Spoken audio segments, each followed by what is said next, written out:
Hello and welcome to the Now Spinning Magazine podcast with me, Phil Aston. And on this episode, I'm absolutely delighted again to welcome back Steve Hackett.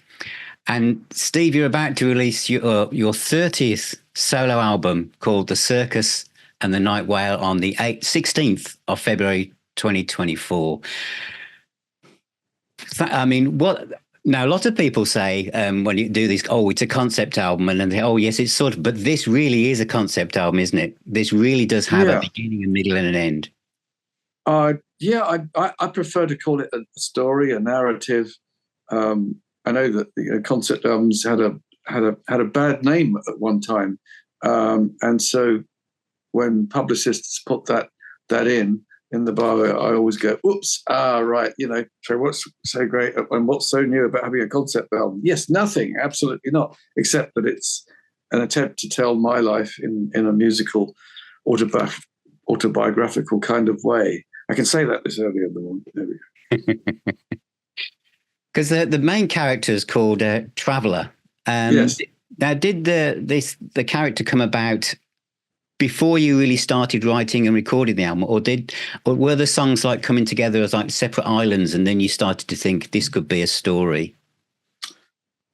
I think after we had one track, and the concept started around about then. The idea of fitting something that was a cross between a love song and a rock song together into this, that wasn't going to be a problem, because relationships, and above all my relationship with Jo, my wife, has been such a big turning point in my little old life.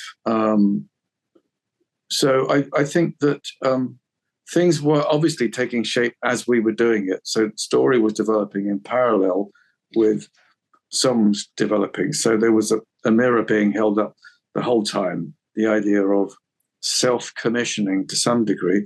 But, self-commissioning an imaginary film or book, that was the way I was trying to arrange the songs, orchestrate them, write them, and all of that.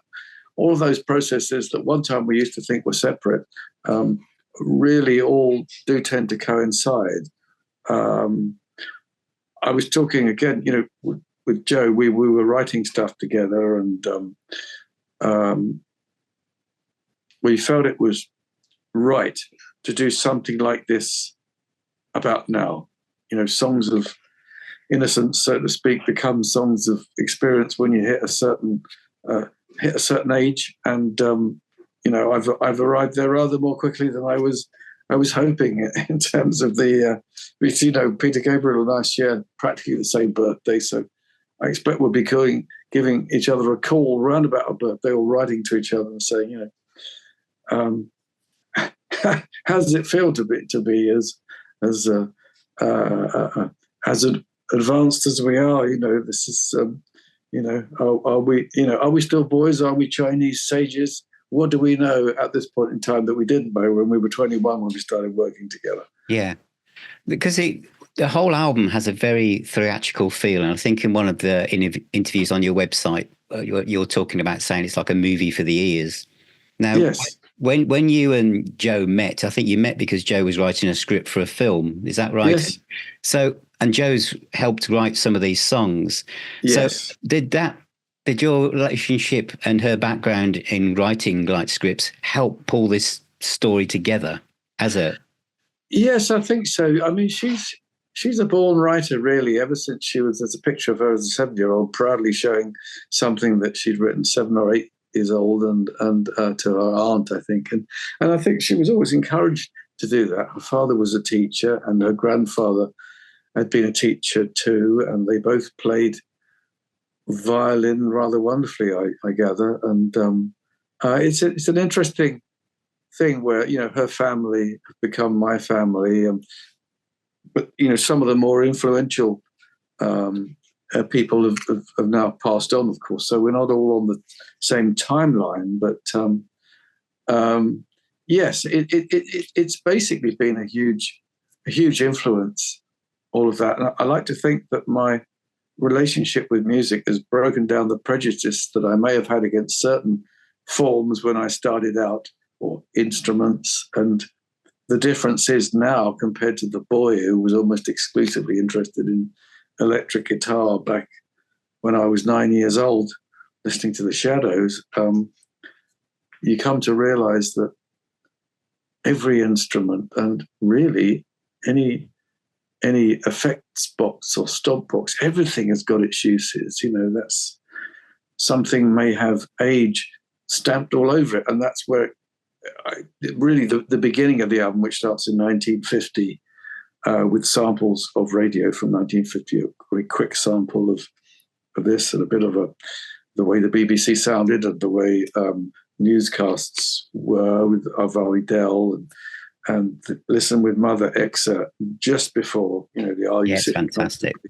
All of that, they're all portals into, and they're ways of framing the album to try and start the album with these various, I suppose it's decoys in a way. Yes, a rock album that starts with anything but rock and anything but modern for a good minute or so before anything starts that's vaguely rock and roll. Steam Trains meets Babies meets. Yeah, you must have had a lot of fun pulling that collage of sound together. Yes, that's right. You're quite right. It is a collage.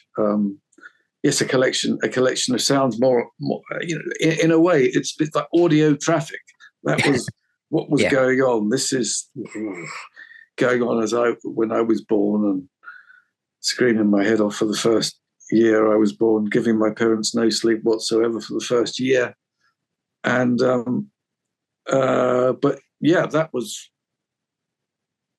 it. Babies are disorientated, and London, the first track, People of the Smoke, refers to London. London, the nickname for London is the smoke. So there's no implication of people actually smoking any wacky backy or anything like that. People of the Smoke refers specifically to London 1950, the pollution, post-war recovery, bomb sites. London very, very busy, but very dangerous. A very dangerous place for young lungs. Yes, all of that goes into the making of the record. I almost said film. There's actually a very nice video from the first track that Paul Gosling did, and there's a very nice video for the other end of the album, the track Wherever You Are. Very, very different. One's black and white, the other one's colour. Evolution of things. My Life Story. It's all mixed up together. Yeah, it's what it comes across as being like it would make a good film or a good book as well. As you say, the videos are really good and they illustrate it as well. And then the second track in is Taking You Down, which is it's about like a dubious childhood acquaintance. Yes. And it's got a very kind of bluesy, almost Purple-esque feel at the very start. Yes. It's got a lovely feel to it. And then the next one, Found and Lost, deals with first love. Yeah, and I love the orchestral, like Spanish guitar and the laid back late night feel to the track. And there's a little bit of Genesis sprinkled on the top there to my ears, but it's very emotive, very emotive. Yeah. I love the way it switches to that kind of late night feel as well. It's different, isn't it? It's dark and smoky, but in a different way, in a sort of Blue Note Club type manner. The harmonica at the beginning, which was my first instrument, but it's a sort of wail rather than it's not trying to be raunchy. It's trying to be spooky and take you back there to that sort of thing that you get from saxophones and brass instruments that we associate so much with the Blue Note era. Yes, that's right. All those classic jazz covers, recordings, and those classic covers, of course, which were usually in half light. That's right. Usually in close up to the microphone with a single spotlight that the soloist would be lucky to get. But all those, marvelous albums that were done in that 50s era, it's an echo. It's an echo of that. Yes. And the next one, Enter the Ring, which it has a real feel of then and now, because obviously I think this is probably the one with to me, the most Genesis-esque elements to it, but it's still very now. There's also kind of like there's a bit of Yes and Wishbone Ash in the vocals, and there's lots of dips in and out to the past, but it's got some fantastic guitar runs and lovely vocal lines as well. Was this a song that when you put this together, you're aware of kind of mirroring the then and now? There was, when I was working with Genesis in 71, we were doing Nursery Crime, and there was a song that was almost like this. And we didn't quite have that instrumentation, but it was a fleeting moment of something that always haunted me. So I thought, it's not a particularly original chord sequence, but the 12-string guitar set the tone for so much of when Genesis called things guitar-based. I always thought of, guitar-based songs as screaming, loud, bluesy stuff. A guitar-based song for Genesis was invariably 12-string, either acoustic or electric, Rickenbacker, or one of the many that we seem to possess between all of us. In those days, there were bass pedals prior to the arrival of Taurus bass pedals with their kind of brassy, almost overdriven sound.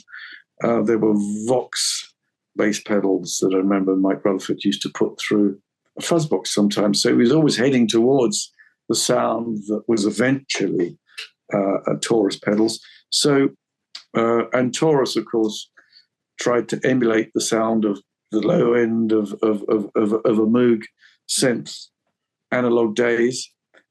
So we're doing an impression of an impression of an impression, because it's modern keyboard trying to sound like a 70s bass pedal set, doing an impression of keyboard at that time. So sort of brassy overdrive.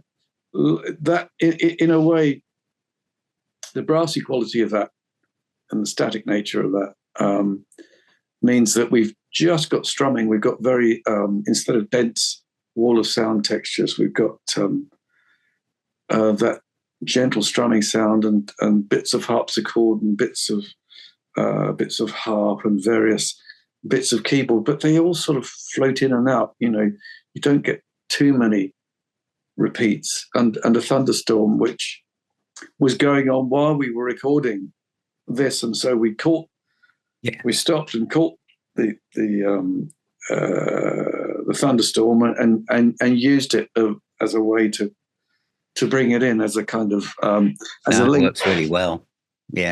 So I'm proud of the fact that it wasn't an off the peg one, that it was a bespoke, tailor-made storm going on at the time, and the sound of that rain was literally going on outside the window. It was really heavy, and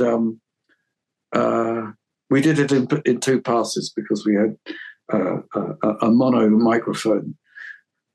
So we got one side, then we got the other, and we put them together. But they were both from the same thunderstorm, and I love the sound of that. That's just it's really so beautiful. Good. Yes. The next one, our hero traveller realises he's being controlled in Get Me Out, and you describe this as rock noir, which is a great term, by the way. But about 2 minutes in, it turns into jazz rock noir. It's really ferocious guitar playing, and do you have that section planned in your head, or do songs like that come from doodling and a bit of jamming, or do you already have it in your mind? This is what we're going to do. Well, songs evolve. I don't think songs don't usually appear chronologically. It's a little bit like borrowing a leaf out of something that John Lennon said. He said, "You have ideas, you join them up later." Okay, that's as much of a pointer as you'll ever get in terms of how to write a great tune from the master's pen. Now, I can't remember what came first. But I had an idea that I could do a track that was a kind of a waltz, a bit of a dance of death, a chance to go shredding. Yeah, certainly. To borrow from all sorts of areas, really. The use of vibes was... I was thinking of Dylan stuff around about Highway 61. Some of those textures where I think his band sounded at their best, and the production with the live drums was particularly good. All sorts of things were good about that. Al Cooper, Mike Bloomfield together, all of that. And, the production, that whole thing, Bob Ezrin, a very interesting era when Bob went electric, as it were, and angered all the folk purists. But it seems to me that that Dylan is interesting in all his eras, and just because you've adopted one doesn't mean to say that you've abandoned the other. So I've always had this idea that, okay, you can have rock, you can have thunder, but then you can also have delicate things too. You can have acoustic guitars, whether they're steel or nylon. Depends who you listen to, of course. So the biggest influence on me as a nylon player was and remains Andres Segovia, because the stuff that he conjured initially with Bach played. Yeah. Lots of that stuff recorded in the 1920s, 1930s, transferred from medium to medium. When I first heard some of this stuff in 1965, I thought it was super clean. What was I thinking? But then, we didn't have very sensitive heads on downset little mono players, and I thought this is extraordinary. Perhaps the Angels took over and removed all the distortion, wow, and flutter for me. But you listen to that stuff now for the performance, not for its audio quality. It's like watching or listening to, a great tenor singing. Caruso. You're not listening for production. You're listening for the power of the voice, emotion, the power of the performance that accompanies that. Well, that's what music is all about, the transference of emotion from one person to the next, isn't it? So, the next song I'd like to just mention is one of my favorites. It's Ghost Moon and Living Love. I think Amanda's operatic vocals at the start are absolutely beautiful. And but overall, your voice, the singing, the guitar melodies, it's such an uplifting and joyous song. It really kind of lifts the spirit. Was that in the sense where we are in the story? Is that how you saw this song? Well, I had an idea of.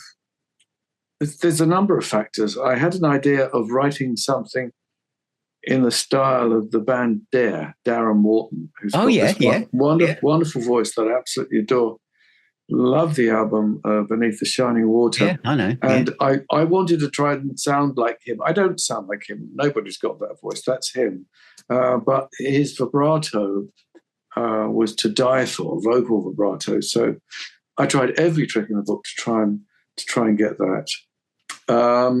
But the song, it kicks off with Amanda. It was Mario Giametti yesterday I was talking to, and he was saying, he described her voice as celestial. And the beginning, there's a little story that goes with this. Many years ago, I was on the Louisiana swamps, as you do when you're playing in New Orleans, and you had an afternoon off and went on the swamps. Unfortunately, a storm was brewing and rain came down, and you've got that big wind machine to drive the raft. And so I swallowed more than my fair share of swamp water. You couldn't avoid that. And I had a terrible reaction. I was desperately ill from it.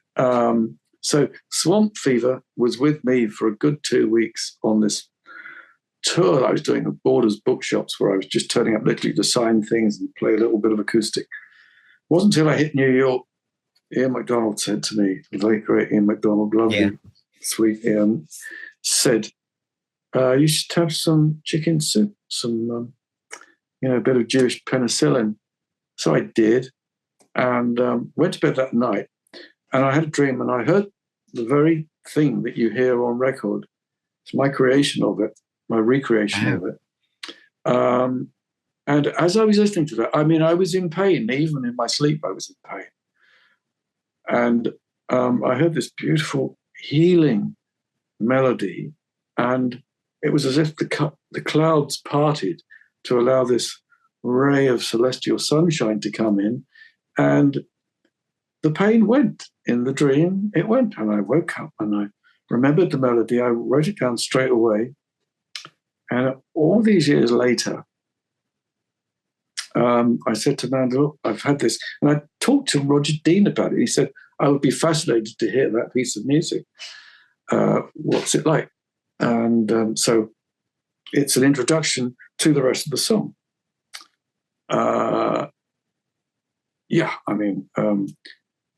That's part of it. Other parts came along later, that some of the harmony stuff came along later, the idea of using a fixed harmony on the guitar, a fixed fifth, I think it was. And so a lot of the singing that followed later on, the harmony stuff, was against very fragile, either acoustic or a one-pass guitar that supported it. I suppose that has got a slightly Genesis-like ring to it, arpeggios, picking, and vocal over the top. I did the harmonies myself, and I thought it's too monochromatic. It sounds like one bloke. It needs to sound like a team. So again, Manda was both part of the song at all aspects, but we did that, and again, the feeling of the sun comes out. When I do harmonies with her, it sounds so much better because she's an octave up. It's sunnier, so you'll hear a combination of voices with myself and Amanda that we've used on quite a lot of albums now, but I can't get enough of it. It's no, it's a beautiful song. And then of course the next two is a complete change in direction with there's that kind of really Eastern feel with Circo, Inferno and Breakout, where you absolutely turn your guitars up to 11, and the interplay between guitar, keyboards, then drums, then sax. It's just sax. Yes, everything's in there. Absolutely wonderful. And the tar at the beginning from Malik Mansurov, who's an extraordinary player. That, which sounds a little bit like sitar, but it's short scale instrument. It's fantastic. About 1.5 foot long, I think. And brilliant sound.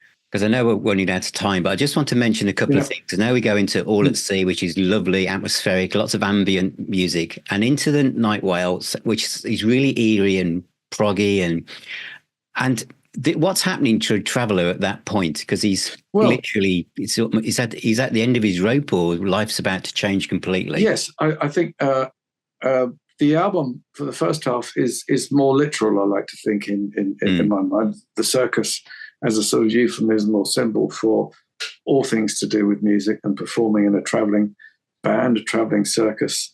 But as it continues, the album borrows more from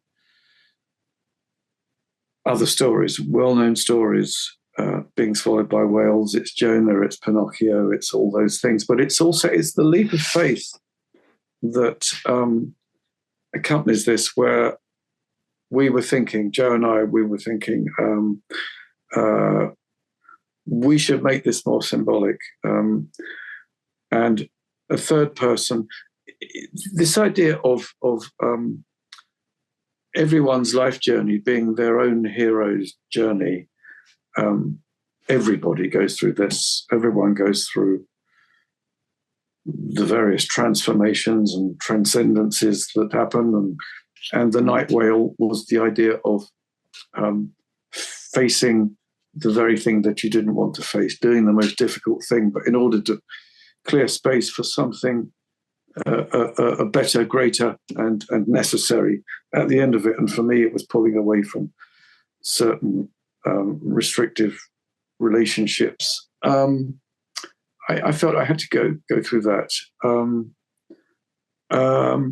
So the third person, it started in the first person, but there's the idea of doing a very personal album, but in so doing, perhaps by revealing more emotion and talking about what you're going through and the various problems that life faces, I think at the end of it, it made it more universal. So if anyone would be thinking, oh, he went through that too, I went through this. I had to leave my job. I had to leave my family. I had to go through divorce. I had to do these various things. I've got an adage, which is you have to be unpopular to be popular at times. I think that it's the whole contradiction of life, the paradox that, the things that you might feel most guilty about actually are the very things that you should be doing. So it's a little bit of a reverse of the Pinocchio idea, but even that's, hinted at there. It's a beautiful song, and definitely my second favourite on the album. And then the following two, Where You Are and then White Dove, are probably, I think it's just that this section of the whole album is wonderful, but that section, Where Are You, got words like, what are we living for? Why do we strive? Desire knows no bounds, living your love's cry. And can a song travel to the ends of the earth, which I think is such a beautiful line. The whole song's got some great guitar tapping and great melodies. And of course, the way it ends with White Dove, your absolutely exquisite, nylon guitar playing. I mean, that's why I think I've always started the conversation. The whole thing just pans out like a just wonderful musical and visual journey for the ears. Thank you. Well, I think that, nylon guitar and the muse that alights for that is very different, or it seems to me, it's almost like a different god. You're playing the electric guitar. They're both although I know one would think of the electric guitar as a delinquent instrument that does all the things that are opposite to a nylon. Nylon seems to be all about resolve. That's the way it's used on the album. But electric, it's angst-ridden, and it's still that screaming child trying to justify its existence in the world. I noticed also I was affected, quite profoundly by the death of Jeff Beck, who I was such a huge fan of, and I noticed on one of the things they put up on YouTube that he'd always considered himself to be naughty, which is a word that you would use for a child, but if there's a naughtiness in it, he was constructively perhaps always doing these things that guitars were forbidden from doing, or no one had dreamt it up. So I understand the use of the word, and as I was playing, as ever, I was thinking, is this a tone that he would have liked? Would he have approved this use of tremolo arm?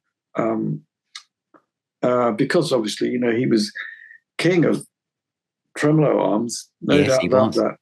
And in terms of someone tonally, totally in control of his instrument, or so it seemed to the rest of us. That use of clean 1 minute, distorted the next, whammy bar, not volume pedal, but volume pot on the guitar, quite a juggling act, all of that. So yeah, I felt I was paying homage, if not channeling, and thinking, I hope this is worthy of what he has shown us that guitars can do. Well, it's a wonderfully varied and cohesive album, and I think it shows every aspect of your musical personality as you've developed over the years. And it all just fits in so well together. The album comes out on the 16th of February, and I understand you can still pre-order some signed copies, can't you, from Hackett Songs? Is that correct? Yeah, I'm about to.